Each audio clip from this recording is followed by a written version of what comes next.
கேரளா மாநிலத்தில் தமிழ்நாடு பதிவெண் கொண்ட ஆம்னி பேருந்துகளுக்கு கேரள வட்டார போக்குவரத்து துறை அதிகாரிகள் அபராதம் விதிப்பதுடன் பேருந்துகளை பறிமுதல் செய்வதாக கூறி கோவையை அடுத்த தமிழ்நாடு மற்றும் கேரள எல்லைப் பகுதியான வாளையாறில் ஆம்னி பேருந்துகள் நிறுத்தப்பட்டதால் பரபரப்பு ஏற்பட்டது.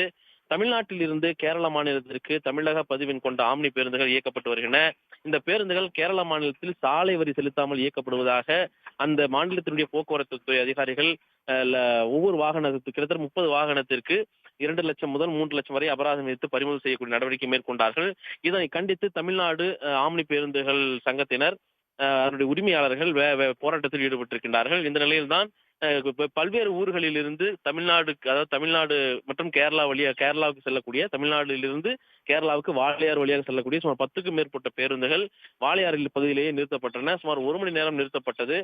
குறிப்பாக தங்களுக்கு நேஷனல் பர்மிட், அதாவது இந்தியா முழுவதும் சுற்றுவதற்கான பர்மிட் இருந்த போதும் எங்களுக்கு வரி விதிப்பதாக கூறிதான் ஆம்னி பேருந்தினுடைய உரிமையாளர்கள் இந்த போராட்டத்தில் உரிமையாளர்களுடைய அறிவுறுத்தலுக்கு இணங்க ஓட்டுநர்கள் போராட்டத்தில் ஈடுபட்டார்கள். இந்த நிலையில் சாலை போக்குவரத்திற்கு தனி விதி இருப்பதாகவும் அந்த விதியை கட்டாதது காரணமாகவே நடவடிக்கை எடுப்பதாக காவல் போக்குவரத்து துறை சார்பாக தெரிவிக்கப்பட்டிருந்தது.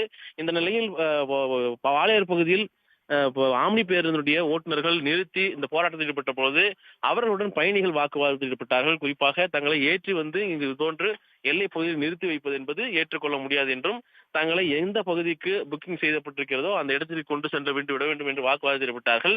இதனைத் தொடர்ந்து சுமார் 1 மணி நேரமாக 10க்கும் மேற்பட்ட ஆம்னி பேருந்துகள் நிறுத்தப்பட்டிருந்தன. அதனைத் தொடர்ந்து பயணிகள் மற்றும் ஆம்னி பேருந்து ஓட்டுநர் இடையிலான அந்த வாக்குவாதம் முற்ற விடும்போது காவல்துறை அந்த பகுதிக்கு வந்தார்கள். அவரிடம் சமாதானம் பேசி இந்த ட்ரிப்பை முடித்து வைக்குமாறு கேட்டுக்கொண்டார்கள். அதன் அடிப்படையில் சுமார் 1 மணி நேரத்துக்கு மேலாக நின்ற பேருந்துகள் தற்போது இயக்கப்பட்டு வருகின்றன.